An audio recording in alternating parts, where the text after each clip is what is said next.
I had a patient that I was just seeing as the medical student before anyone else saw them, and I went in the room and the patient was crying her eyes out because she had been told that she had cancer, and it turned out that she had fibroids in her uterus, which is a tumor, but the way it was explained to her, she thought she was going to die.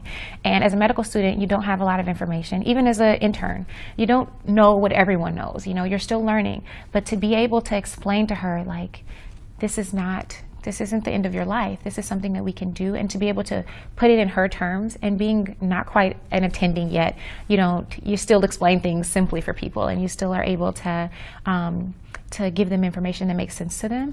And she just, I mean, she was so grateful to understand that, like, this isn't it for me. I just didn't understand. It was just a lack of communication. I take that with me all the time, because the further we get in this process, you start to lose some of that naivete, or being a medical student, or being, a patient. And so being able to reach them on their level and kind of say, wait a minute, there's all this medicine, there's all this science, but how does this really affect you? Like, you have 6 kids at home. How is this going to affect your life? And to be able to put them at ease that they can still continue to live their lives, and this isn't the end, and they can, continue to be them, and to see their faces, it's amazing. So I always take that with me, and I always think about that when I find myself rambling into medical jargon or whatever. I find myself saying, okay, wait a minute. What if you were the patient? What if you're talking to your mom? What if you're talking to your sister? How would you want it explained to you? And that's what I think about when I'm talking to patients, and that's the thing that I take with me.